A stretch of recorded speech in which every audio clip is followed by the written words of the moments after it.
মসজিদে টোটাল আছে তিনটি দলের মানুষ। একটি দলের নাম হলো ইমাম, একটি দলের নাম হলো মুয়াজ্জিন, একটি দলের নাম হলো মুক্তাদি। এছাড়া আর কোন দল কি আসে?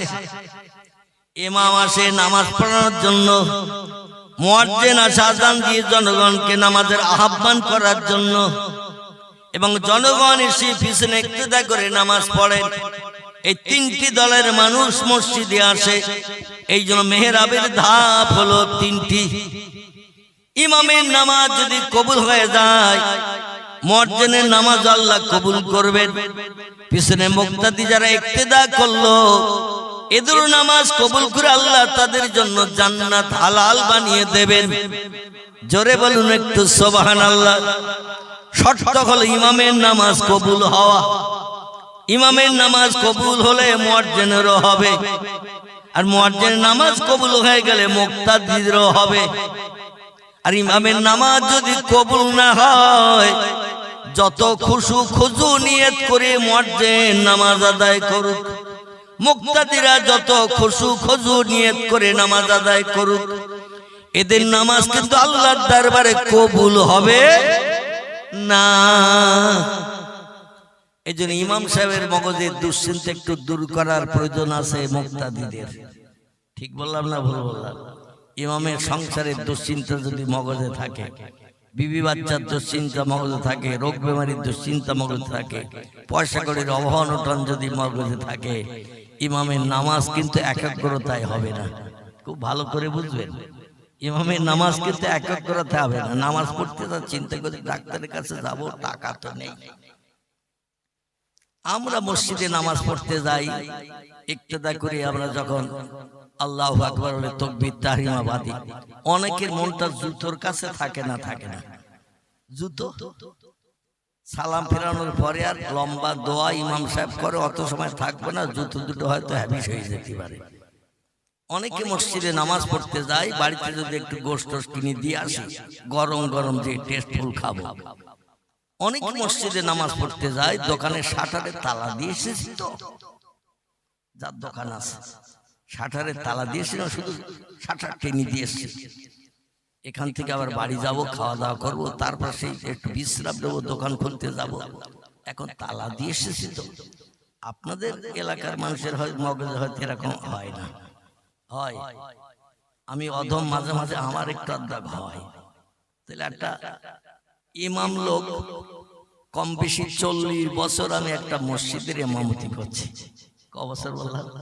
40 বছর। 1985 সাল থেকে নিয়ে বর্তমান 2025 চলে যে 26 শুরু হয়ে গেছে, মানে হিসাবে 41 পড়েছে। আমি একটা মসজিদের ইমামতি করি। তো মাঝে মাঝে দুশ্চিন্তা আমাদের সকলের মগজে আসে না? একমাত্র আল্লাহ সামনে দাঁড়িয়ে আছে, আমি আল্লাহর কাজ করছি। মালিক যদি সামনে দাঁড়িয়ে থাকে, কোন ব্যক্তি কাজে ফাঁকি দিতে পারে? আর মালিক যদি সামনে না থাকে, মালিক গেছে ঘর, নাঙল তুলে ধর। আছে না এরকম একটা প্রবাদ? আরে সাহাবীরা বলছেন, ইয়া রাসূলুল্লাহ, সামনের দিকে তাকিয়ে যদি দেখি আল্লাহকে দেখতে পাচ্ছি না, তখন আমরা কি করব? নবীজি সাল্লাল্লাহু আলাইহি সাল্লাম বললেন, তুমি তখন আল্লাহকে দেখতে যদি না পাও, এমন একটা ধারণা যদি করো, তাহলে তুমি মনে মনে ধারণা করবে আল্লাহ তোমাকে দেখছে। তোমার সেই অন্তরের চোখ নাই, যার কারণে আল্লাহর চেহারা দেখার শক্তি তোমার নাই। পৃথিবীতে দুটি আমল যারা করতে পেরেছে, দুটি জিনিস যারা জীবনে অভ্যস্ত করে নিতে পেরেছে, তারা এই পৃথিবীর জীবনটা সুখের হয়েছে, পরকালটাও সুখের হবে। একটি হলো অন্তরের চোখ, একটি হলো অন্তরের কান। এই অন্তরের চোখ, অন্তরের কান পৃথিবীতে যারা আলগা করে নিতে পেরেছে, দুনিয়ার হায়াতে জিন্দেগিতে বেঁচে থাকতো মাবুদের চেহারা দেখার সুযোগ আল্লাহ তাদের নসিবে জুটিয়েছে। ইমাম আবু হানিফা রাহমাতুল্লাহ আলাইহির নাম আপনারা কম বেশি শুনে থাকবেন, যিনি আমাদের মাযহাবের ইমাম। ইমাম নোমান বিন সাবেত তার আসল কুনিয়াতি নাম, ডাক নাম হলো আবু হানিফা। ওনার একটি মেয়ে ছিল, নাম ছিল তার হানিফা। তা হানিফার নামে তার নামকরণ করা হয়েছে পরবর্তীতে। আরবিতে আবুন মানে হলো বাপ, আর হানিফা ছিল ওনার মেয়ের নাম। তো হানিফার বাপ বলে বলে দেশের লোক তারে ডাকতো। জোরে বলুন একটু সুবহানাল্লাহ। যেমন কেউ যদি কলা কেনা ব্যবসা করে, দেখবেন লোকজন দেখলে বলে কলাওয়ালা ভাই এদিকে আসেন। কেউ যদি ডিম কেনা কাজ করে রাস্তায় বলে ডিমওয়ালা এদিকে এসো, বলে না বলে না। ওনাকে হানিফার বাবা বলে বলে ডাকতেন। উনি জীবনে 40 বছর কাল এশার ওযুতে ফজরের নামাজ আদায় করেছেন। জোরে বলুন একটু সুবহানাল্লাহ। ক বছর বললেন? 40 বছর পর্যন্ত এশার নামাজের ওযুতে রাত্র দ্বীপ্রহরের পর থেকে ফজরের আজান ধ্বনি পর্যন্ত, এই যে লম্বা সময়, এই সময়টা একটা নামাজ আছে, আল্লাহ রেজামন্দির নামাজ। এই নামাজটি হলো নফল নামাজ। পড়লে সব, না পড়লে কোনো পাপ নাই। শরীয়তে 5 ওয়াক্ত নামাজ হলো আমাদের জন্য ফরজ, অবশ্য কর্তব্য। আল্লাহর দুনিয়ায় বাস করতে গেলে, আল্লাহর নেয়ামত খেতে গেলে, আল্লাহর অনুদান বিবি বাচ্চা নিয়ে সংসার জীবনে সুখ ভোগ করতে গেলে, আল্লাহর জমিনে ঘর বেঁধে থাকতে গেলে, আল্লাহকে 5টা বার 24 ঘন্টার ভিতরে আল্লাহর জমিনে একটু কপাল ঠেকিয়ে সেজদা করে মাবুদের নামের তাসবিহ পড়তে হবে। সুবহানা রাব্বিয়াল আলা, সুবহানা রাব্বিয়াল আলা। আপনাদের মসজিদে সেজদায় যখন ইমামের সঙ্গে মুসল্লিরা যায়, এখানে অন্য তাসবিহ পড়ে তো নাকি? কি অন্য? তাম পৃথিবীতে বর্তমান 256টির মতো দেশ বিদ্যমান। কটি বললাম? গুগল সার্চ করে দেখবেন, পৃথিবীতে বর্তমান দেশের সংখ্যা বলা হয়েছে 256টির মতো। Japan, German, England, Holland, Poland, Italy, Brazil, Thailand, Singapore, Burma, Rangoon, Hindustan, Pakistan, Bangladesh, Afghanistan, Iraq, Iran, Kuwait, Jordan, Arab, পারস্য, তুরস্ক, Libya, Nigeria, Indonesia, Malaysia, Sri Lanka, Burma, Tajikistan, Kazakhstan, Balochistan, Azerbaijan, Armenia, Saudi Arabia, Arab আমিরশাহী, শাম, সিরিয়া, মরক্কো, ইয়ামান, বুলগারিয়া, মিশর, Jordan, পারস্য। এইভাবে বর্তমান পৃথিবীতে দেশের সংখ্যা আছে 256টির মতো। এমন কোন দেশ পৃথিবীতে নাই যে দেশে মসজিদ নাই। পৃথিবীতে বর্তমান 256টি দেশেই মসজিদ আছে। জোরে বলুন সুবহানাল্লাহ। বর্তমান পৃথিবীর 256টি দেশের ভিতরে মুসলমানেরা বসবাস করছে। বর্তমান পৃথিবীতে 256টা দেশে বিশ্বনবীর উম্মতরা আল্লাহর ইবাদত বন্দেগী করছে। কিন্তু এমন অনেক দেশ আছে যে দেশে হিন্দু নাই, জৈন নাই, শিখ নাই, বৌদ্ধ নাই, ইহুদি নাই, খ্রিস্টান নাই, কোল নাই, ভিল নাই, নাগা নাই, খাসা নাই, মুন্ডা নাই, আর্য নাই, অনার্য নাই, আদিবাসী নাই, সাঁওতালি নাই। এমন অনেক দেশ আছে, সে দেশে খুঁজলো একটা এইসব ধর্মাবলম্বী খুঁজে পাওয়া যাবে না। কিন্তু মুসলমান এমন একটা জাতি পৃথিবীর সব দেশে ঘর বেঁধে বাস করছে এবং আল্লাহর ইবাদতের জন্য সব দেশে মসজিদ বানিয়ে রেখেছে। এই মসজিদে যখন নামাজ হয়, সব দেশের রুল অফ রেগুলেশন, আইন, নিয়ম নীতিটি হলো সব দেশের নিয়ম হলো একই। ইসলাম শরীয়তের ইবাদতের কোনো পার্থক্য নাই। আমরা এই ভারতবর্ষের পশ্চিম বাংলায় যখন সেজদায় যাই, আমরা যে তাসবিহ পড়ি, পৃথিবীর সব দেশের মানুষরা একই তাসবিহ পড়ে। পয়গম্বর তিরমিজি শরীফের হাদিসে জানাচ্ছেন, যখন কোনো বান্দা সেজদায় যে সুবহানা রাব্বিয়াল আলা, হে মহান পবিত্র আল্লাহ, তুমি খাও না, তুমি ঘুমাও না, তুমি পেশাব করো না, তুমি পায়খানা করো না, তোমার রোগ বেমারি হয় না, তোমার বিবি নাই, বাচ্চা নাই, সন্তানাদি নাই, বাপ নাই, মা নাই, অতীতে ছিলে একা, বর্তমানে আছো একা, ভবিষ্যতেও থাকবে একা। এই তাসবিহটা সেজদায় যে বান্দারা কপালে তোলা মাখে নাকে খড় দিয়ে, নাক ঘাসনি দিয়ে, দুই চোখের পাশে দুটো হাত রেখে বাইরের দৃশ্য দেখা থেকে বঞ্চিত করে দিয়ে বান্দার জবানে যখন এই তাসবিহ ওঠে, আল্লাহ নবী তিরমিজি শরীফ, আবু দাউদ শরীফের হাদিস জানাচ্ছেন, কোন বান্দা যখন দুনিয়ার সব দৃশ্য দেখা থেকে বঞ্চিত হয়ে হাত দুটো দুই চোখের পাশে আড়াল করে রেখেছে, বাইরের কিছু যাতে দেখার সুযোগ না হয়, বান্দারা যদি মাত্র দুটি বার আল্লাহ নামের এই তাসবিহ সুবহানা রাব্বিয়াল আলা, এই তাসবিহ যদি দুটি বার পাঠ করে নেয়, পয়গম্বর বলছেন আল্লাহ পাক খুশিতে এত বাগ হয়ে যায়, এত আনন্দে আত্মহারা হয়ে যায়, ডেকে বলে, যা রে বান্দা যা, আমি তোর সারা জীবনের গুনাহ মাফ করে বেগুনাহ মাসুম বানিয়ে দিলাম। নারায়ে তাকবীর। কবার পড়লে? দুবার। আচ্ছা, আমরা কম পর্যায়ে কবার পড়ি? তিনবার। তিনবারের কম আমরা আর পড়ি আর মাথা তুলি না। তো এই তাসবিহর এত দাম, এত মর্যাদা, দুটো বার যদি বান্দা এই তাসবিহ পড়ে, কপালে ধুলা লাগে, নাকে খড় দিয়ে আসামির বেশ নিয়ে বান্দা যখন জমিনে সেজদায় যেই তাসবিহ পড়ে, পয়গম্বর বলছেন আল্লাহ খুশিতে এত বাগ হয়ে যায়, বান্দার এই কাজে আল্লাহ এত আনন্দে আত্মহারা হয়ে যায়, আল্লাহ ডেকে বলেন, যা রে বান্দা যা, আমি তোর সারা জীবনের গুনাহ মাফ করে বেগুনাহ মাসুম বানিয়ে দিলাম। এই তাসবিহ একটু বেশি পড়লে লাভ হবে না লস হবে? আমরা কম পড়ি তিনবার। মসজিদে যদি জুমার দিন জুমার নামাজ পড়তে যাই, কিংবা কোনো ওয়াক্তে আমরা ইক্তেদা করতে মসজিদে গেলাম, ইমাম সাহেবরা সুবহানা রাব্বিল আলা, সুবহানা রাব্বিল আলা, সুবহানা রাব্বিল আলা তিনবার পড়ি, ওঠেন একটু বেশি পড়ে, ইমাম সাহেবরা একটু বেশি পড়ে।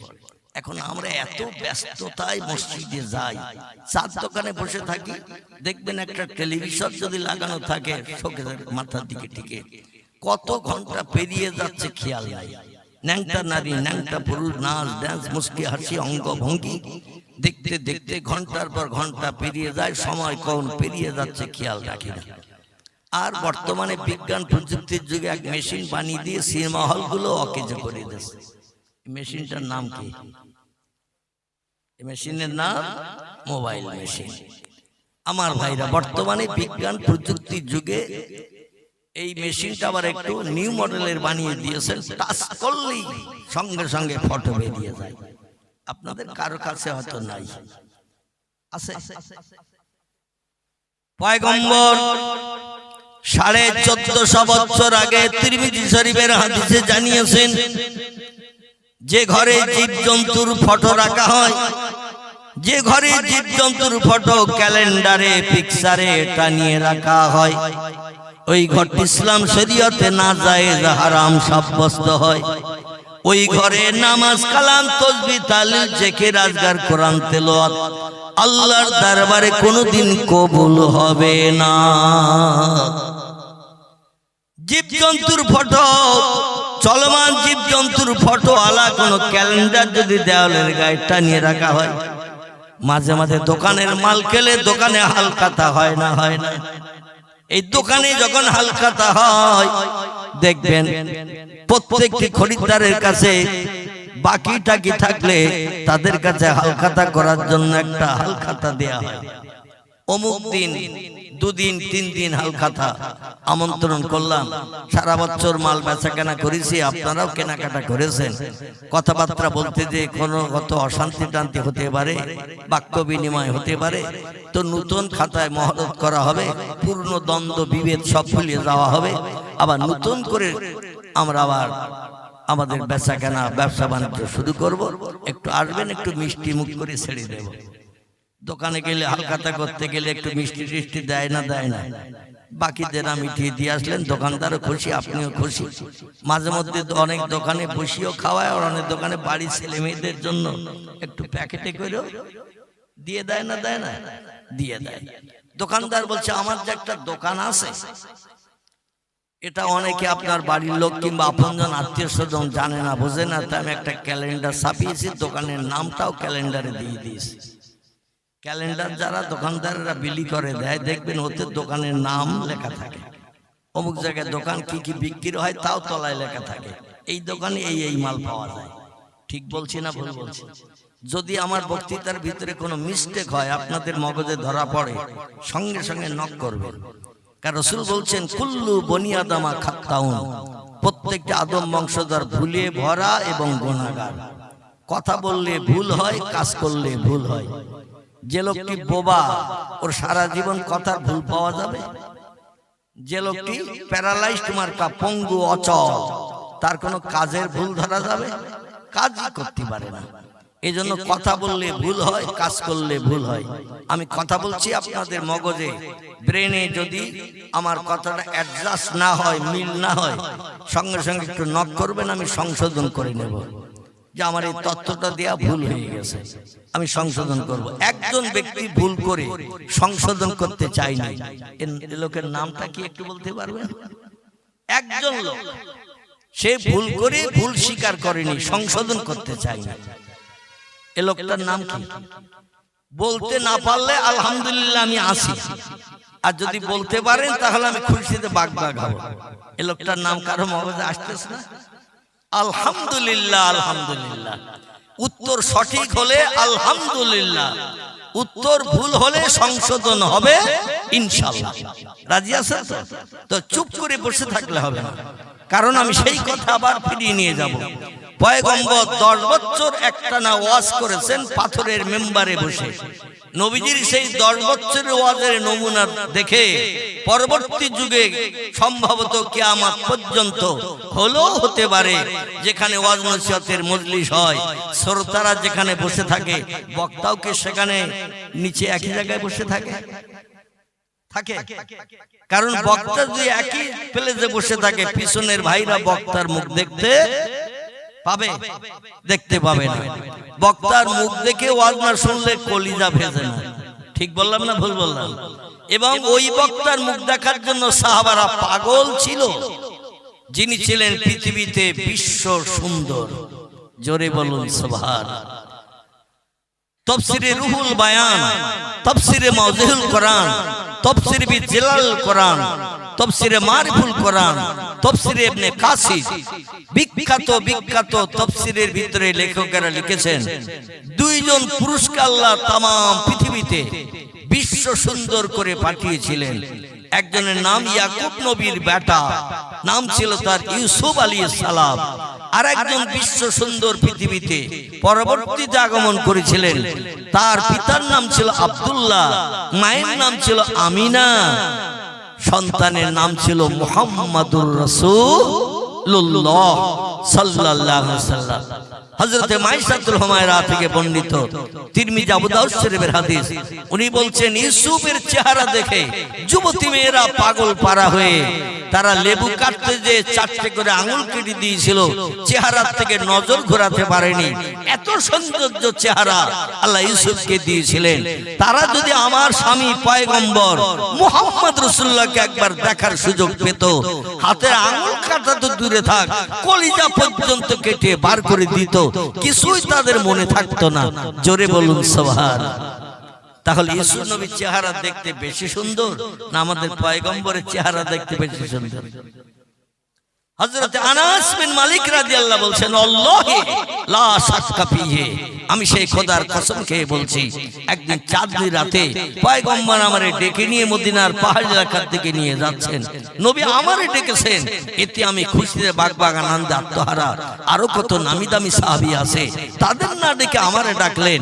নবীজির সঙ্গে একটু রাতের বেলা পাহাড়ি এলাকায় যাচ্ছি। সেদিন ছিল আকাশে পূর্ণিমার চাঁদ, পুরো গোল চাঁদ। তাম মদিনা যেন দিনের মতো আলোকিত। পাহাড় পর্বত গাছপালা সব দূরে থাকলেও দেখতে পাওয়া যাচ্ছে দিনের আলোর মতো। আমি রাস্তায় পয়গম্বরের মর্যাদা সম্মান রক্ষার্থে পয়গম্বরকে সামনে দিয়ে আমি পিছনে পিছনে পয়গম্বরে যাচ্ছি। কিছুটা পথ মদিনা থেকে বাইরে বেরিয়ে যেয়ে আমি একবার আকাশের চাঁদের দিকে দেখছি।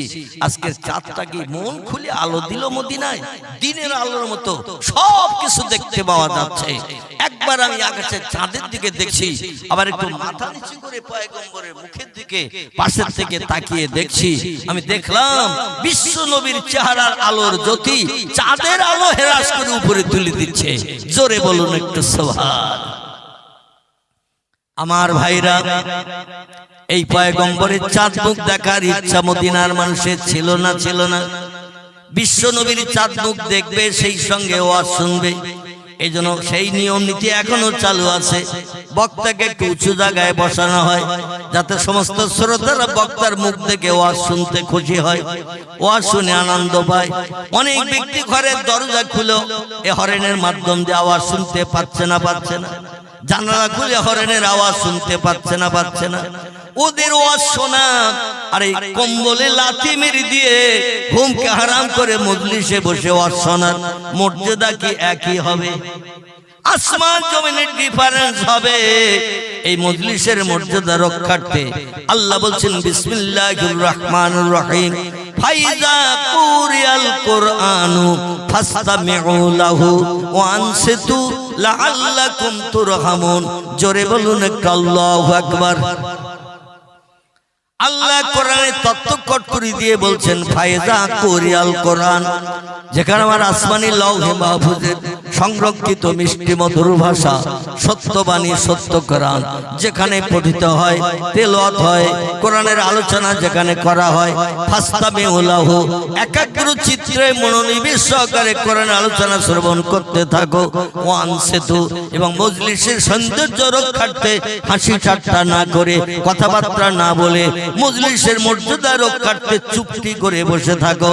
যদি কোনো বান্দা আমার কোরআনের নিয়ম নীতি ফলো করে মান্যতা দেয়, লাআল্লাকুম তুরহামুন, আর আসমানের রহমতের যত দরজা আছে আমি সব দরজা খুলে দিয়ে ওই মজলিস আমার রহমত অবারিত বর্ষণ করে থাকি।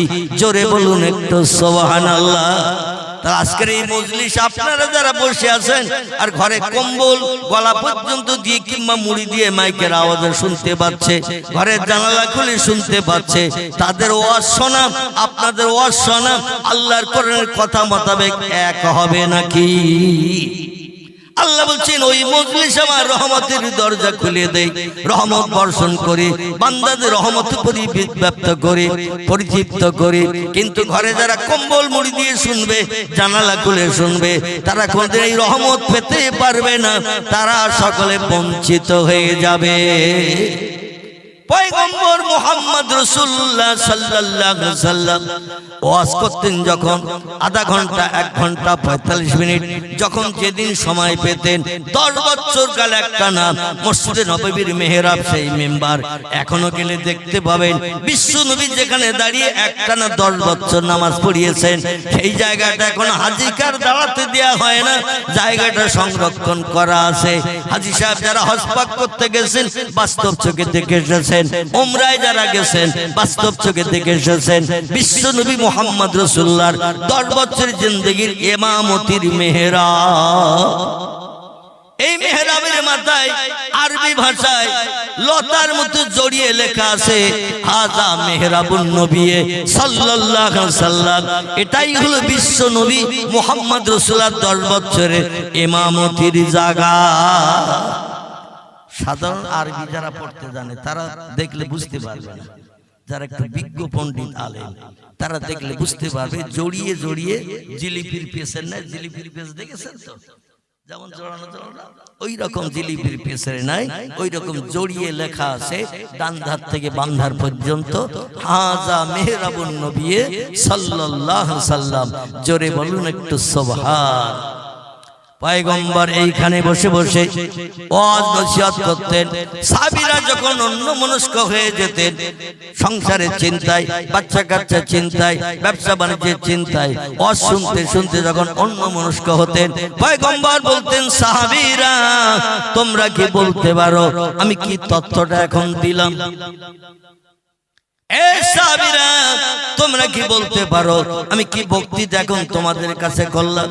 যারা এক মনে শুনতেন তাদের বলতে কোনো অসুবিধা হবে? এক মনে যারা শুনতেন তাদের বলতে অসুবিধা হবে না, তারা সঙ্গে সঙ্গে বলতেন ইয়া রাসূলুল্লাহ আপনি এই তথ্যটা দিয়েছেন। আল্লাহ নবী বললেন আবার বলো আমি কি বলেছি।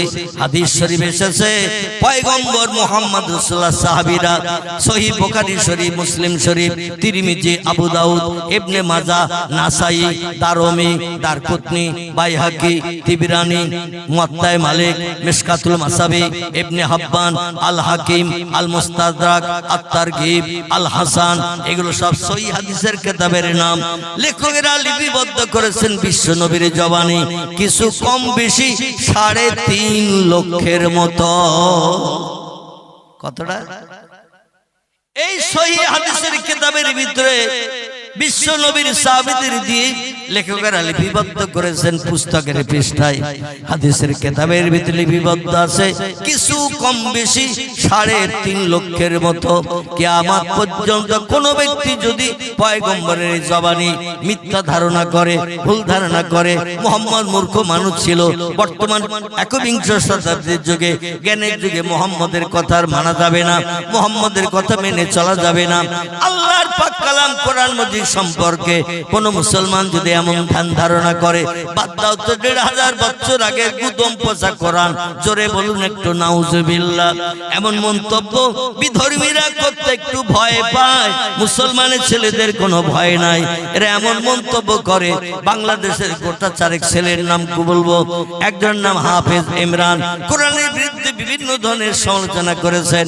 আমার ভাইরা এমন করে আসাদ নূর বলে একজন হাফেজ কারি মাওলানা কোরআনের বিরুদ্ধে বিভিন্ন মন্তব্য করেছেন। আমার ভাইরা বলছেন আল্লাহর কোরআনে আল্লাহ সব ভুলভাল তথ্য দিয়েছেন, আসলে কোরআন আল্লাহর বাণী না, কোরআন হলো মুহাম্মাদের কথা। চিল্লায়ে বলুন একটু নাউজুবিল্লাহ।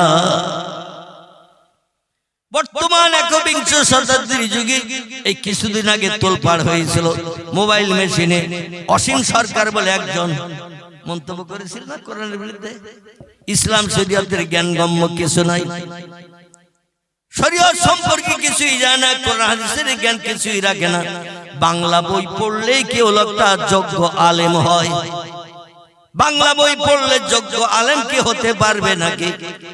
অন্তত 16-18 বছর মাদ্রাসার ধুলা ঘষাতে হবে, কোরআন হাদিসের জ্ঞান অর্জন করতে হবে, গ্রামার সম্পর্কে তথ্য অর্জন করতে হবে, তারপরে সেই লোকটি আলেম হিসাবে বিবেচিত হয়।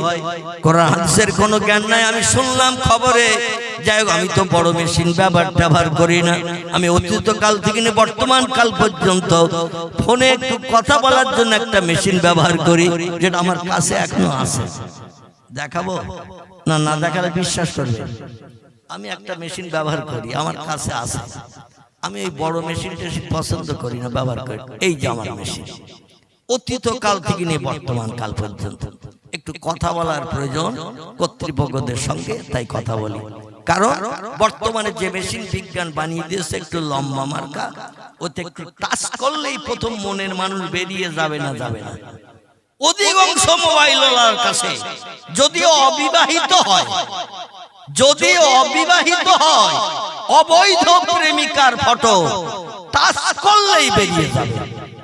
ইসলাম শরীয়তে বিবাহ ছাড়া কোনো মেয়ের সঙ্গে কথা বলা যাবে? বিবাহ বন্ধন ছাড়া প্রেম প্রীতির গল্প গুজব করা যাবে, হাসি ঠাট্টা করা যাবে, আমরা তলায় বটতলায় তেঁতুল তলায় ডেকে গল্প করা যাবে, কথা বলা যাবে? এখন এই শীতকাল হয়েছে, প্রেমের জমাট বাঁধার কাল, প্রেমের জমাট বাঁধার কাল হলো এই শীতকাল। দেখবেন সন্ধ্যার প্রাককালে দুটো খেয়ে যদি মেয়ে মোমেনা একটু কম্বল মুড়ি দেয়, মা মনে করছে বোধহয় নিশ্চিন্তে ঘুমাচ্ছে, ঘুমোক, সামনে ফাইনাল পরীক্ষা, কিন্তু সারা রাত কম্বলের ভিতরেও অ্যাকশন চালাচ্ছে। এখানকার মেয়েরা ভালো, এদের নামে বদনাম দেব না, কারণ শীতকাল তো। আবার কত কষি দিলে আমি আরো বেশি অসুস্থ হয়ে যাব। আমার পূর্ববর্তী বক্তা বলছিলেন আল্লাহ 4 বছর অধমকে কঠিন রোগে আক্রান্ত করে রেখেছিলেন। আমার 2টি কিডনি ড্যামেজ হয়ে গিয়েছিল। 3.5 বছর একদিন বা একদিন বসিরহাট থেকে কলকাতা আমাকে ডায়ালিসিস করতে যেতে হয়েছে। 3.5 বছর একদিন বা একদিন, এইভাবে 3.5 বছর ডায়ালিসিসের পরে গত 2024 সালে 18 জানুয়ারি আমি আরএনটেগর হসপিটাল, দেবী শেঠির হসপিটাল, যেটা মুকুন্দপুর, ওইখানে অপারেশন হয়ে অপারেশনের পরও 2 মাস ওখানে ঘর ভাড়া করেছিলাম।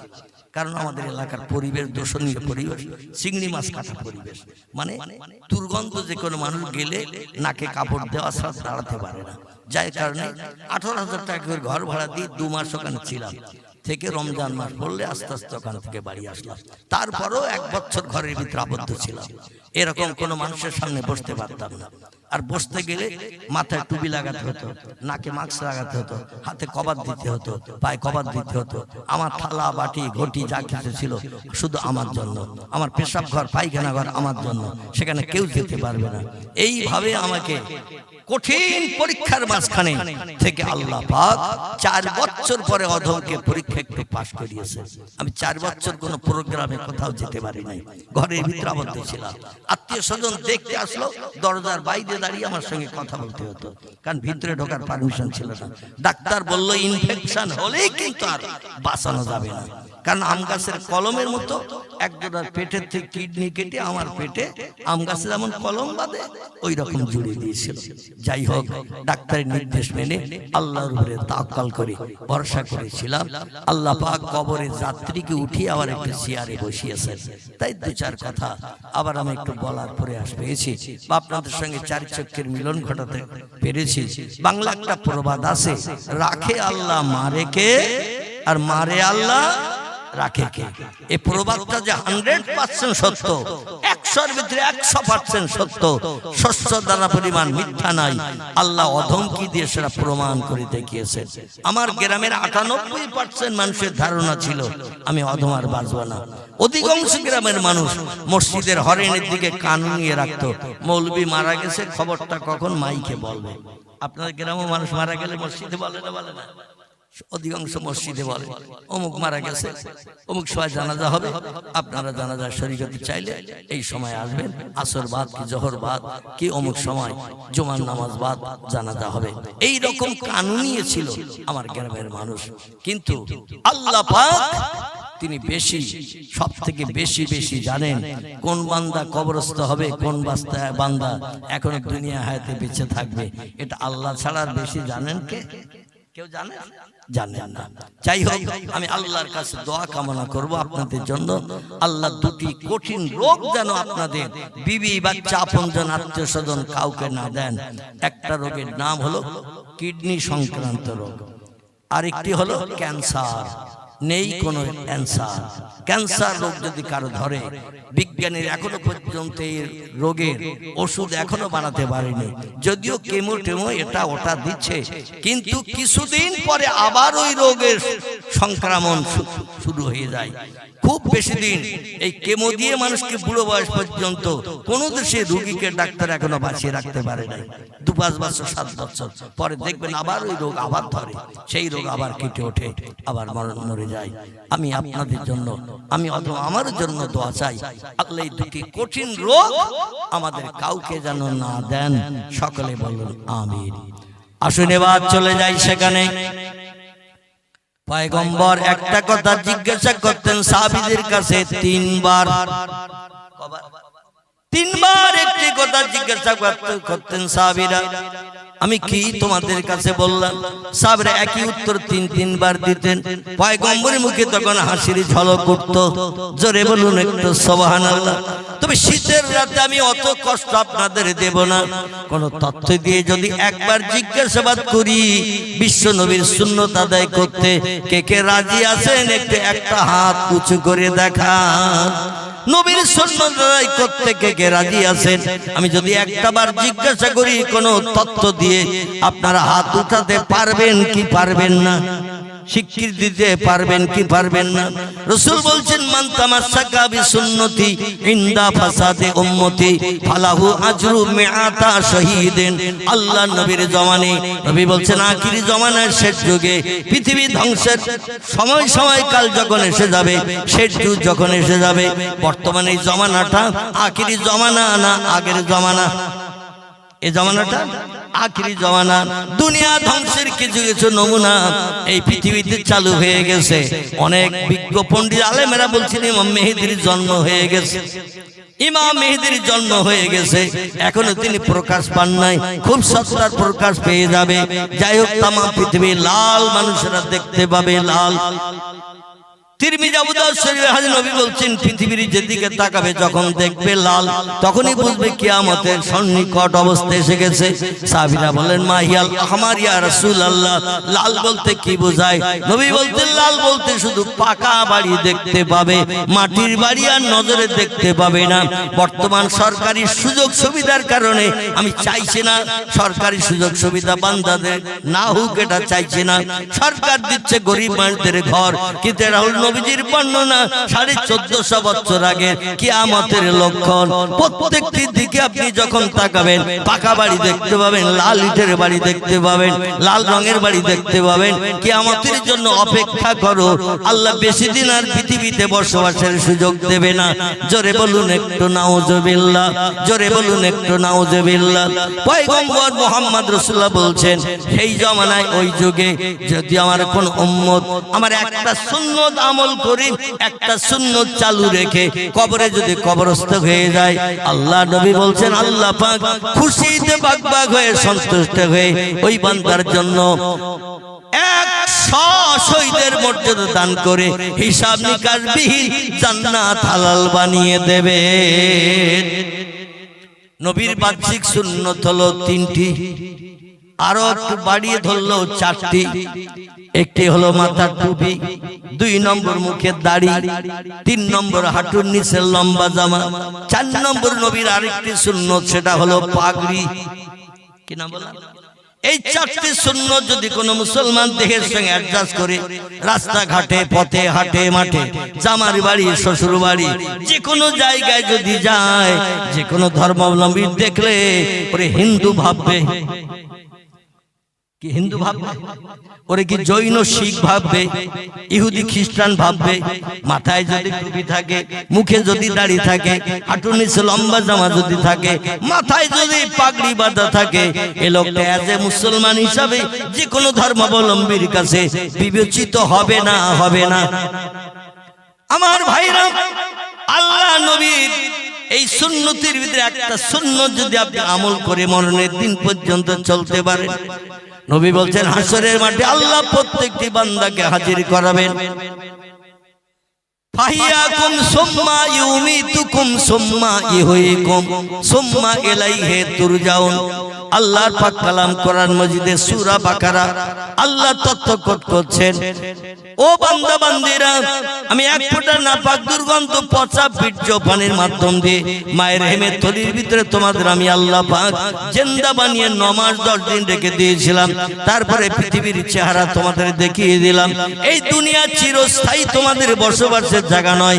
সুম্মা ইউমিতুকুম, আবার একদিন তোমাদের মরণ ঘটানো হবে, দুনিয়ার মোহমায়া পরিত্যাগ করানো হবে।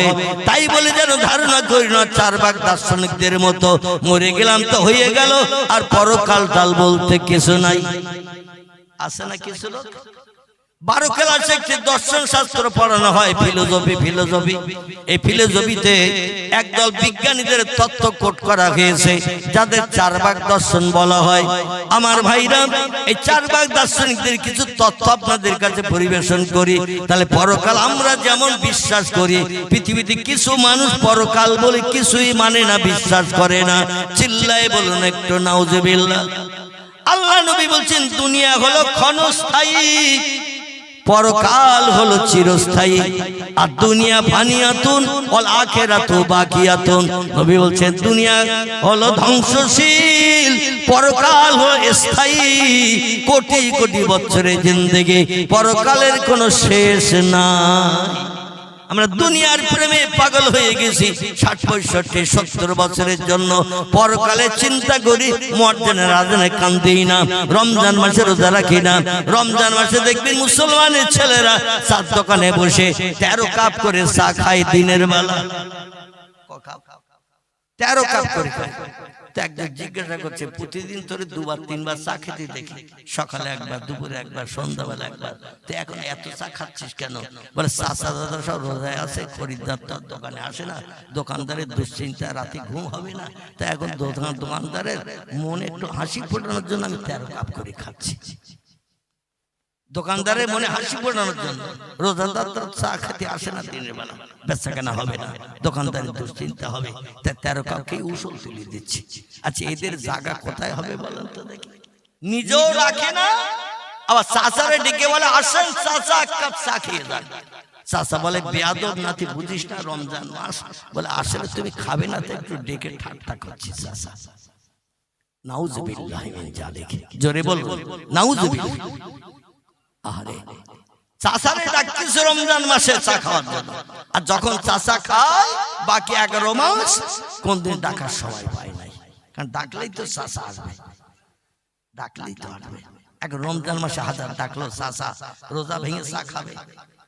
আরে আমার ভাইরা, 4 ভাগ দার্শনিকরা বলছেন, ধার করে যদি ঘি ভাত খেতে হয় তো খাও, খেয়ে মরো, মরণের পরে আর কিছু নাই। এই দার্শনিকরা বলছেন দুনিয়া হলো ক্ষণস্থায়ী, আজকের বেঁচে আছো, আগামীকাল থাকবে, এই সার্টিফিকেট দেওয়ার ক্ষমতা আমাদের নাই। আগামীকালের জন্য কোনো আশা ভরসা যেন উঠিয়ে রেখো না, যখন যেটা মনে ইচ্ছা হবে সঙ্গে সঙ্গে পূরণ করিও। মদ খাওয়ার ইচ্ছা হলে আজই খাও, সুদের ব্যবসা করার ইচ্ছা হলে আজই শুরু করে দাও, বিধবা নারীর দরজার করোনার দিয়ে জীবন যৌবনে ক্ষুধা নিবৃত্তির ইচ্ছা হলে আজই যেয়ে করে এসো। আগামীকালের জন্য আশা উঠিয়ে রেখো না, কারণ যমদূত আজরাইল যদি এসে একবার চাবি মোড়া দেয়, জীবনের সব শান্তি আর মিটবে না, ওই সব শান্তি নিয়ে চলে যেতে হবে। এই জন্য যখন যেটা মনে ইচ্ছা হবে সঙ্গে সঙ্গে পূরণ করিও। সহসঙ্গীরা বলছেন কিছু ইচ্ছা পূরণ করতে গেলে তো পয়সার দরকার হয়, পয়সা না হলে ইচ্ছা পূরণ হবে না। এই দর্শন শাস্ত্রের দার্শনিকরা বলছেন, ধার করে যদি ঘি ভাত খেতে আও তো খাও, খেয়ে মরো, মরণের পরে আর কিছু নাই। ধার করে যদি ঘি ভাত খেতে হয় তো খাও, খেয়ে মরো, মরণের পরে আর কিছু নাই। বলো তাহলে আমরা যে দেনা করলাম, ধার করলাম, ঘি ভাত খেলাম, ইলিশ মাছ খেলাম, খাসির গোশত খেলাম, আমাদের ঋণের উপায় কি? বলে মরে গেলে কোনো ব্যক্তি তোমার কাছ থেকে একটা পয়সা আদায় করে দিতে পারবে না। মাথার পাশে চাচা আব্দুল করিম, আব্দুল সালাম চাচা আমার দোকান থেকে টাকা ধার করেছিলে, মাল খেয়েছিলে, সামনের হাটবারের দিন দেবে বলেছিলে, হঠাৎ খবরে শুনলাম তুমি মারা গেছো, তাই দৌড়ে ছুটে কবরে দেওয়ার আগে, কবরে দিলে তার পয়সা চাইতে পারবো না, তাই এখন তোমার জানাজা হবে চাচা, লোকজন এসে দাঁড়িয়ে গেছে, আমার সেই পয়সার উপায়। 4 ভাগ দার্শনিক বলছে, হাজার যদি চিল্লাই পাওনাদার একটা পয়সা আদায় করে নিতে পারবে না। এই জন্য যত পারো ধার করো, দেনা করো, কর্জ করো, খাও, মরে গেলে 1 পয়সাও দেওয়ার দরকার নাই। আমাদের মুসলমানের ঘরের একটি ছেলে, নাম হলো তার ওমর খৈয়ম, বিশ্ববিখ্যাত খোদাদ্রোহী কবি, মুসলমানের ছেলে, নাম হলো তার ওমর খৈয়ম। তিনিও একটি পুস্তক লিপিবদ্ধ করেছেন, ঠিক এই মতো একটি বই কলকাতা কলেজ স্ট্রিটে খুঁজলে পেয়ে যাবেন, ওমর খৈয়মের লেখা বই। বইটির নাম হলো বাণী চিরন্তনী, লেখকের নাম ওমর খৈয়ম। এই পুস্তকের বিষয় ছন্দের ঝংকারের তত্ত্বগুলো দিয়ে মানুষের মগজ ধোলাই করে মানুষকে বেঈমান বানানোর জন্য এনাফ যথেষ্ট হয়েছিলেন তিনি। তার লেখা বইটা আপনি আলগা করে দেখবেন, কিছু কিছু জায়গায় রবীন্দ্রনাথ ঠাকুরকে পর্যন্ত ছন্দের ঝংকারে তাকে তলানিতে ঠেকিয়ে দিয়েছেন। তার ব্রেন মগজ এত সাফ ছিল, প্রত্যেকটি লাইনের মাথায় অক্ষরের মিল দিয়ে দিয়ে কবিতা লিপিবদ্ধ করেছেন এবং তথ্যমূলক কবিতা। আমার ভাইরা ওমর খৈয়াম বলছেন, এই বেলা ভাই মদ খেয়ে নাও, কাল নিশীতের ভরসা কই, চন্দ্র কিরণ রহিবে যুগ যুগ ধরি, আমরা তো আর রব না সই। তিনি বলছেন, এই পৃথিবীর মানুষেরা নগদ যা পাও হাত পেতে নাও, বাকির খাতা শূন্য থাক, দূরের বাঁশি শুনে কি লাভ, মাঝখানে যে বেজায় ফাঁক। ওমর খৈয়মের লেখা কবিতা। আমি খুব বেশি তত্ত্ব দিয়ে সময় নষ্ট করব না। উনি বলছেন নগদ যা পাও হাত পেতে নাও, বাকির খাতা শূন্য থাক, দূরের বাসি শুনে কি লাভ, মাঝখানে যে বেজায় ভাগ। এই বেলা ভাই মদ খেয়ে নাও, কাল নিশীথের ভরসা কই, চন্দ্র কিরণ রহিবি যুগ যুগ ধরি, আমরা তো আর রব না সই। তিনি বলছেন প্রতিদিন আকাশে চন্দ্র উদয় হয়, আলো দেয়, কিন্তু আমাদের যদি দেহ থেকে একবার প্রাণ বেরিয়ে যায়, আমরা কিন্তু দুনিয়ার মানুষের নজরে আর আমাদের চেহারা দেখাতে পারবো না। এই জন্য মদ খাওয়ার ইচ্ছা হলে আজই খাও, সুদ খাওয়ার ইচ্ছা হলে আজই খাও, ব্যভিচারী করার ইচ্ছা হলে আজই করো, জীবনের শখ মিটাও। কারণ বাকির খাতা খালি থাক, বাকি মানে ফাঁকি, ফাঁকি মানে এমটি পকেট, কিচ্ছু নাই। মোল্লা মৌলবীরা ধর্মীয় যাজকেরা বলে দুনিয়ায় ইবাদত বন্দি উপাসনা করো, পরকালে তোমরা নাজাত পাবে, তার প্রতিদান পাবে। কিন্তু আমরা হাজার যন্ত্রপাতি মেশিন দিয়ে রিসার্চ করে গবেষণা করে দেখেছি, জান্নাত আজ পর্যন্ত জান্নাতের খবরও পাই নাই, জাহান্নামেরও খবরও পাই নাই। জাহান্নাম হলো নরক আগ্নি, আগুনে পুড়িয়ে পুড়িয়ে স্রষ্টা নাকি দগ্ধ করবে। আসমানের আকাশ পর্যন্ত আমরা রকেট চালালাম, চন্দ্রযান চালালাম, মঙ্গল গ্রহ আমরা অতীত করলাম, বুধ বৃহস্পতি জয় করার চিন্তা নিলাম। মহাশূন্য শুধু ফাঁকার ফাঁকা, জান্নাত বলতে কিছু নাই। আবার পৃথিবীর মাটির তলায় ফুটের পুরে ফুট, হাজার হাজার ফুট মাটির তলে আমরা পাইপ চালিয়ে দিয়েছি, যে দেখলাম সেখানেও জাহান্নামের আগুনের কোনো নাম নিশানা গন্ধ নাই।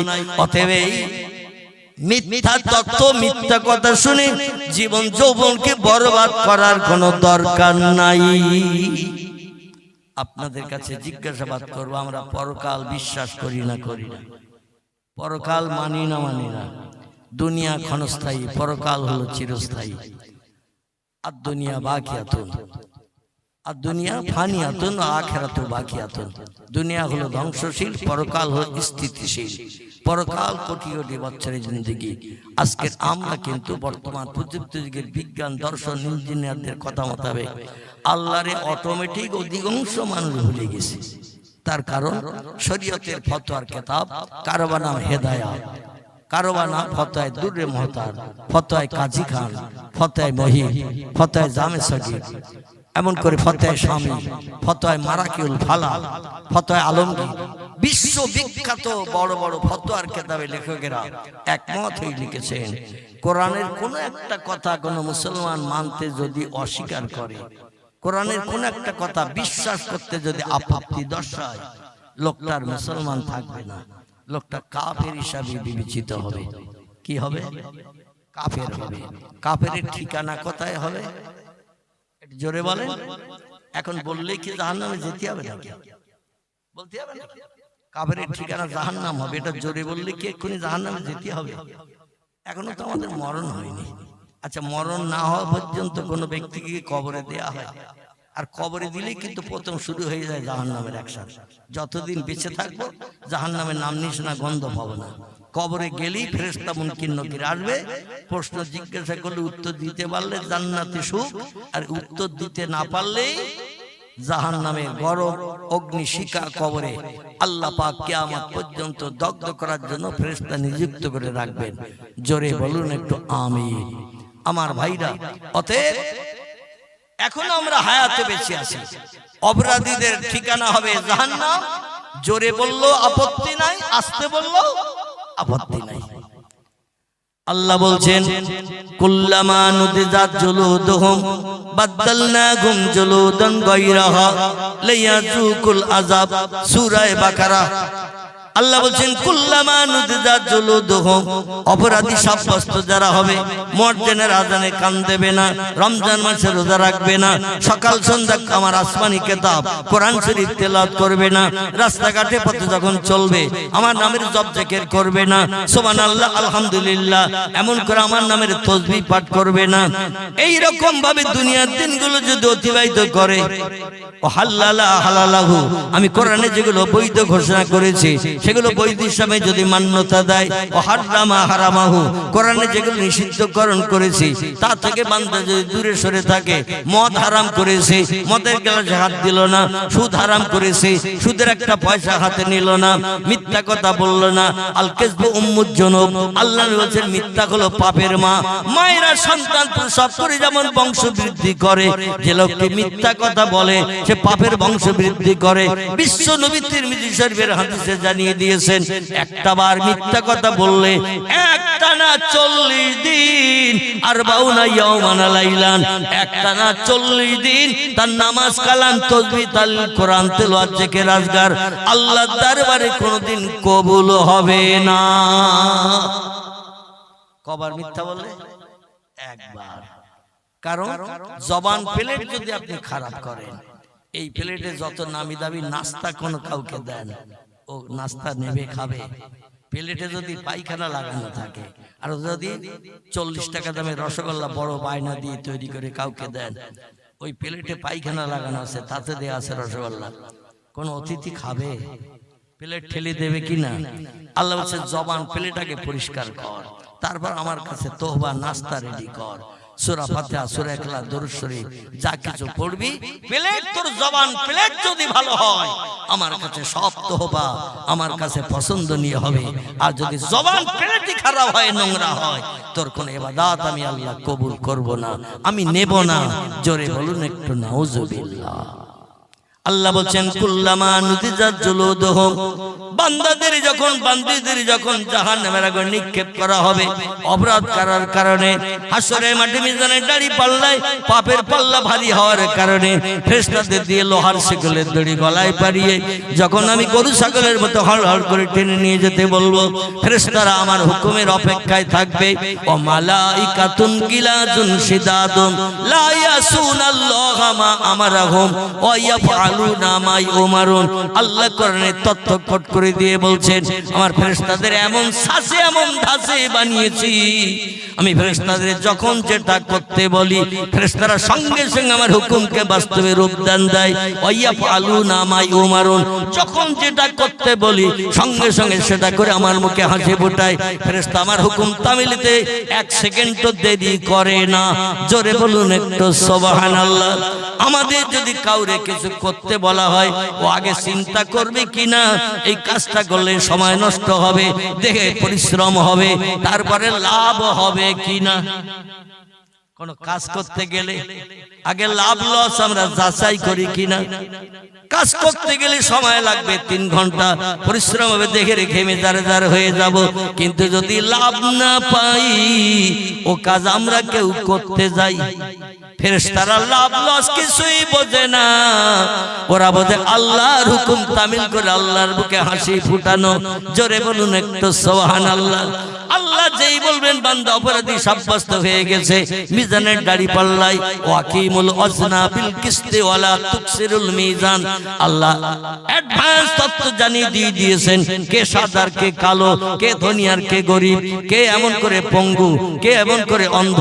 আমি আল্লাহ পাক কাউরে চেহারা দেখে হাসরের মাঠে বাড়তি ফ্যাসিলিটি দেব না, আর কারো চেহারা খারাপ দেখতে বলে তারা বাড়তি বিপদে ফেলবো না। আমি বান্দাদের কোন চেহারা দেখি না। ইন্নাল্লাহা লা ইয়ানজুর ইলা সুওয়ারিকুম ওয়া আমওয়ালিকুম ওয়ালাকিন ইয়ানজুর ইলা কুলুবিকুম ওয়া আমালিকুম। রাওয়াহু মুসলিম। ইমাম মুসলিম বিন হাজ্জাজ রাহমাতুল্লাহি ওনারই কিতাব সহিহ মুসলিম শরীফে হাদিসটি তিনি নকল করেছেন, লিপিবদ্ধ করে দিয়েছেন। পয়গম্বর বলেছেন ইন্নাল্লাহ, নিশ্চয় আল্লাহ পাক, লা ইয়ানজুর, কখনোই তাদের দিকে তাকাবেন না, কখনোই তাদের দিকে নজর করবেন না। এলা সুয়ারিকুম, যারা চেহারা গৌরব বংশ গৌরব দিকে পৃথিবীতে অহংকারী করে চলেছিল। ও আমওয়ালিকুম, টাকা পয়সা ধন সম্পত্তি অগাধ ছিল, জায়গা জমি ছিল, পয়সা কড়ি ব্যাংক ব্যালেন্স অনেক ছিল, কোটি কোটি কোটি কোটি টাকা ছিল। দুনিয়ার মানুষকে করায়ত্ত করেছে, দুনিয়ার মানুষের কাছে নেতৃত্ব করে আঙুল ঘুরিয়েছে। জনগণ তার টাকা পয়সা জায়গা জমি দেখে আত্মসম্মান মর্যাদা উচ্চ শিক্ষিত দেখে তার কথার দাম দিয়েছে, মর্যাদা দিয়েছে। কিন্তু হাসরের মাঠে বান্দারা যখন আসবে, আমি তাদের চেহারা সৌন্দর্য দেখে আমি আল্লাহ তাদের জন্য বাড়তি ফ্যাসিলিটি দেব না। অর্থ সম্পদ কোটি কোটি টাকা ছিল, টাকা জমি ছিল, হাসরের মাঠে আমার তরফ থেকে শস্য দানা পরিমাণ আমল নামা ছাড়া বাড়তি ফ্যাসিলিটি পাবে না। সাহাবীরা বলেন, ইয়া রাসূলুল্লাহ, অর্থ সম্পদে হাসরে যদি কাজ না হয়, চেহারা সৌন্দর্যে হাসরে যদি কাজ না হয়, নায়ক মার্কা নায়িকা মার্কা, দেখতে অপরূপা সুন্দরী অপরূপা সুন্দর, এতে হাসরে যদি কাজ না হয়, দুনিয়ার কত নায়ক এমন করে যারা সিনেমার অভিনেতা অভিনেত্রী, এরা কোন জায়গায় আসলে হাজার হাজার লক্ষ লক্ষ মানুষ তাদের দেখতে আসে, আর আল্লাহ হাসরে মাঠে কিছু একটি মর্যাদা কি দেবে না? নবী বলছেন, লা আইয়ুহাল আসহাব, শুননাও জেনে রেখে দাও, ওয়ালাকিন ইয়ানজুর ইলা কুলুবিকুম ওয়া আমালিকুম। আল্লাহ পাক হাসরের মাঠে দুটি জিনিস বান্দাদের নজর করে মহব্বতের নজরে তাকাবেন। একটা হলো তাদের অন্তরাত্মা, কলব, অন্তরাত্মা ভালো না খারাপ, আল্লাহ এটা দেখবেন। আর দুই নম্বরে আর একটা জিনিস আল্লাহ দেখবেন, সেটা আমালিকুম, বান্দার আমল নামা সৎ কাজ বেশি না খারাপ কাজ বেশি। এই দুটি জিনিস আল্লাহ দেখবেন। যাদের আমল নামায় ভালো কাজ থাকবে বেশি, আল্লাহ পাক নতুন জামাইয়ের মতো কদর করে তার হুকুম করা ফেরেশতাদের ডেকে বলবেন, এ ফেরেশতারা, আমার এই বান্দা পৃথিবীতে আমার দুনিয়ার মর্যাদা রক্ষা করেছে, আমার হুকুমের মান্যতা দিয়েছে, একে তাড়াতাড়ি জান্নাতের দরজায় পৌঁছে দাও। ফেরেশতারা নতুন জামাইয়ের মতো কদর করে যত্ন করে নিয়ে চলে যাবেন জান্নাতের দরজায়। যে বলেন, উদখুল বাবা কায়া আখি, ও আল্লাহর বান্দা তাড়াতাড়ি দরজা দিয়ে ভিতরে ঢুকে যান। ভিতরে শুধু সুখ আর সুখ, আনন্দ আর আনন্দ, ফুর্তি আর ফুর্তি। এখানে কোটি কোটি বছর ধরে তুমি 70টা যুবতী সুন্দরী হুরগেলেমান নিয়ে আনন্দ ফুর্তি করতে পারবে। যাদের বয়স 18 বছরে করা হয়েছে, হাজার হাজার লক্ষ লক্ষ বছর পেরিয়ে গেল, 18 বছর যুবতী সুন্দরী হুরগেলেমানের বয়স 19 বছর দেখাবে না।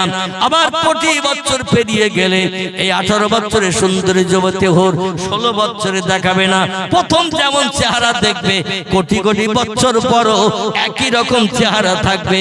ওদের বাচ্চা কাচ্চা হবে না, স্বামী স্ত্রীর মতো মেলামেশা করবে, জীবন যৌবনে খোদা নিবৃত্তি করবে। এক একটা পুরুষের সেবা করার জন্য আল্লাহ জান্নাতের ভিতরে 70টা হুরগেলেমান বরাদ্দ করে দেবে। তিরমিজি শরীফের হাদিস, পয়গম্বর বলছেন, এই জান্নাতি বান্দা জান্নাতের ভিতরে ঢুকেছে, যদি কোনো জিনিস খাওয়ার মনে মনে অনুভব করেন, ইয়ালামু খায়নাতাল আয়ুনে ওমা তুকফিস সুদূর। আল্লাহ বলছেন, দুনিয়ার বান্দা বান্দিরা চোখ টিপে ইশারায় অনেকের সঙ্গে কথা বলো, যার সঙ্গে বলো সেই বুঝতে পারে, অন্য মানুষ বুঝতে পারে না ইশারায় কি আলাপ হচ্ছে। রাতের গভীরে সারা পাড়ার মানুষ ঘুমিয়ে আছে, রাত 1টার সময় ঘুম থেকে ঠেলে উঠেছো, সারা পাড়ার মানুষ ঘুমিয়ে, গভীর রাত, এখন কার পুকুরের মাছ ধরতে যাবে, কার গাছের ফল পাড়তে যাবে, কার ক্ষেতের ফসল কাটতে যাবে। ও বান্দা, রাত 1টা 2টার সময় তুমি ছাড়া বাড়ির আপনজন কেউ জানে না, সবাই ঘুমিয়ে রয়েছে।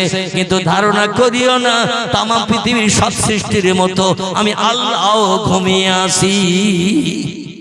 আল্লাহু লা ইলাহা ইল্লাহু আল হাইয়ুল কাইয়ুম লা তাখুযুহু সিনাতুন ওয়ালা নাউম। জোরে বলুন একটু আল্লাহু আকবার, আর একটু জোরে বলুন আল্লাহু আকবার। আল্লাহ বলছেন, আমি সেই মহান প্রভু, সেই স্রষ্টা। ও দুনিয়ার মানুষ, তোমরা শোনো, হুয়াল হাইয়ুল কাইয়ুম, আমি অতীত ছিলাম, বর্তমানে আছি, ভবিষ্যতেও থাকবো।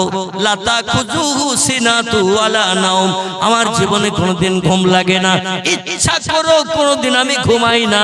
প্রতিদিন 24 ঘন্টা রাত দিন আমি আল্লাহ জেগে থাকি। এই জন্য যে কাজ তোমরা রাতে করো দিনে করো, আমার কুদরতি নজর আমি সব দেখতে পাই। বান্দারা হাসরের মাঠে হাজির হলে পাই টু পাই তোমাদের দুই কাঁধে দুজন ফেরেশতা নিযুক্ত করে রেখেছে, যাদের বলা হয়েছে কিরামুন কাতিবিন, সম্মানিত দুইজন লিখিত ফেরেশতা। ভালো কাজ করলে ডান কাঁধের ফেরেশতা লেখে, খারাপ কাজ করলে বাম কাঁধের ফেরেশতা লেখে। যেদিন হাসরে কবর থেকে দৌড়ে হাজির দেবে, ওই আমলনামার খাতা দুটো আমার কাছে দিয়ে দেবে। সেদিন খাতা উল্টে উল্টে তোমার সব কাজকর্মগুলো তোমার চোখের সামনে প্রকাশ করা হবে। মানুষ এত বড় নিমক হারাম। আল্লাহ যেদিন প্রতিদিনের খাতা খুলে খুলে সব হিসাব দেখাবেন, অমুক দিন রাত 1টার সময় অমুকের পুকুরে মাছ চুরি করে এনেছে, অমুক দিন রাত 2:30টার সময় অমুকের গাছের ফল পেড়ে এনেছে, অমুক দিন রাত 2টোর সময় বিধবা দরজার কড়া নাড়া দিয়ে জীবন যৌবনে ক্ষুধা মিটিয়েছে, টাকার বিনিময়ে পড়ে স্বামী হারা বিধবা, সংসারে তেমন কোনো পুরুষ নাই, রাতের গভীরে চলে গেছি টাকার বিনিময়ে জীবন যৌবনে ক্ষুধা নিবৃত্তি করে এসেছে, সারা পাড়ার মানুষ ঘুমিয়ে কেউ দেখতে পায় নাই, কিন্তু আমি আল্লাহ আমার চোখ তুই ফাঁকি দিতে পারিস নাই। ও বান্দা, আমি সব টেলিভিশনের পর্দার মতো সব রেডি করে তুলে রেখেছি। অফিস আদালতে এখন কম্পিউটার মেশিন চলে না হিসাব নিকাশের জন্য, ব্যাংকে কম্পিউটার মেশিন, ওর ওই নাম্বারটা দিয়ে যদি একবার নক করে, কবে টাকা তুলেছে, কবে টাকা জমা দিয়েছে, কত আছে, সব সঙ্গে সঙ্গে বেরিয়ে আসবে না আসবে না আসবে না আসবে না। পৃথিবীর বিজ্ঞানী যদি মেশিন বানিয়ে দিতে পারে, হাজার হাজার লক্ষ মানুষের সব বইপত্র খাতা পত্র হিসাব নিকাশ যদি এক কম্পিউটার মেশিনে ঢুকাতে পারে, আল্লাহ বোধহয় পারবে না। আল্লাহ পারবে? আল্লাহ বলছেন ইয়াসিন আল কুরআনিল হাকীম, ও আমার মহব্বতের ইয়াসিন, বিশ্ব নবীর গুণবাচক নাম। আল্লাহ নবীদের কাজকর্ম, চলা বলা, খাওয়া দাওয়া, ওঠা বসা আল্লাহর কাছে এত প্রিয় পছন্দনীয় হয়েছিল। আল্লাহ নবীদের কাজকর্ম দেখে কিছু নাম, গুণবাচক নাম ধরে ধরে পয়গম্বরে ডেকেছেন। একটি নাম ধরে ডেকেছেন ইয়াসিন বলে, একটি নাম ধরে ডেকেছেন তাহা বলে, একটি নাম ধরে ডেকেছেন মুজাম্মিল বলে, একটি নাম ধরে ডেকেছেন রাহমাতাল লিল আলামিন বলে। জোরে বলুন একটু সুবহানাল্লাহ। আল্লাহ ডেকে বলছেন, আমার মহব্বতের ইয়াসিন, আপনি শুনে নিন, আপনার উম্মতদের জানিয়ে দিন, আল কুরআনুল হাকীম, আমার মহিমান্বিত আসমানে সেরা কিতাব যার নাম হলো আল কোরআন। আমি কোরআনকে মহাবিজ্ঞান করে আপনার উম্মতের কল্যাণের জন্য পৃথিবীতে পাঠিয়ে দিয়ে দিয়েছি। ফালা আলাইকা, আর কোনো জিনিসের প্রয়োজন হবে না। মা ফাতাকা মেনহু, আমার কোরআন আপনার উম্মতের ভবিষ্যৎ জীবনে সুখ স্বাচ্ছন্দ্যে জীবন বসর করার জন্য, পৃথিবীতে বসবাস করার জন্য আমার কোরআন আপনার উম্মতদের জন্য এনাফ, যথেষ্ট। জোরে বলুন একটু সুবহানাল্লাহ।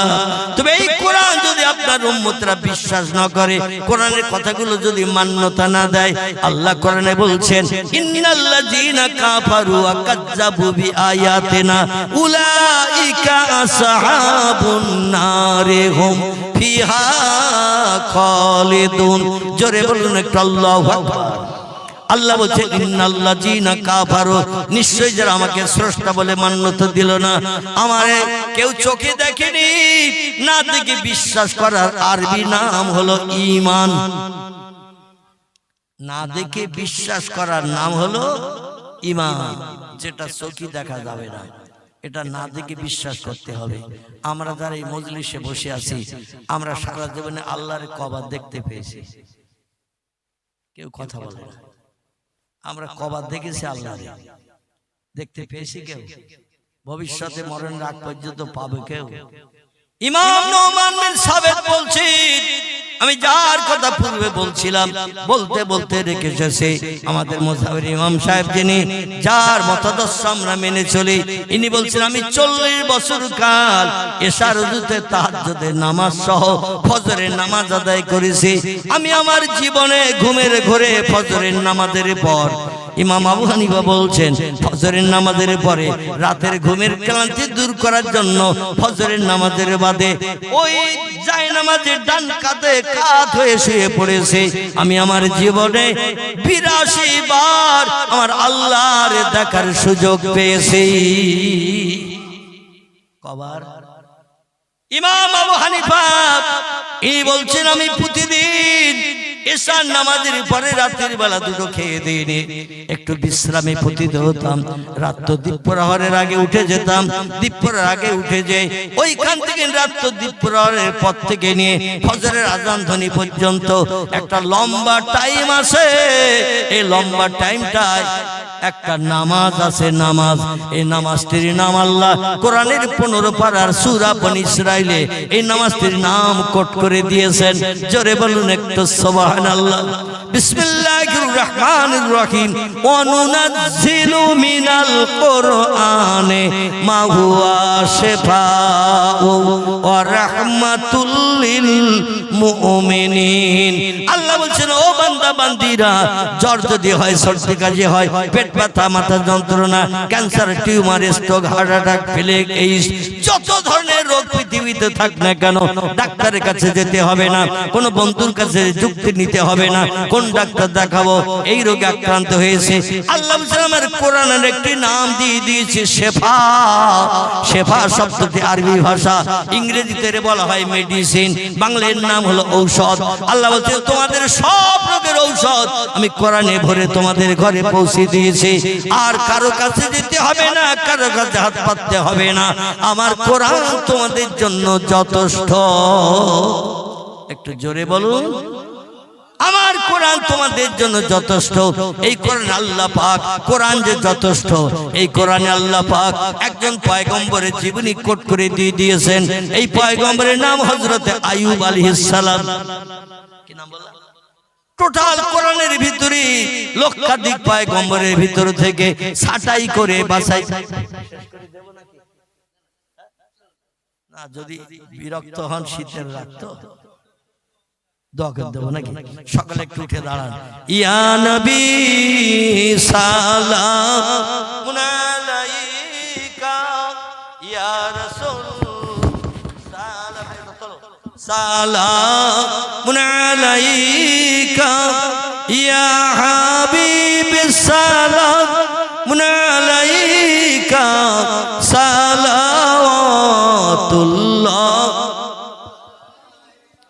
আব্দুল্লাহ হাবিবের পিতা, মামিনা যে রসুলের মাতা। আবু জাহল শুনল না যার কথা, সালাম লও পড়ি হে ইয়া নবী সালামুন আলাইকা, ইয়া রাসূল সালাম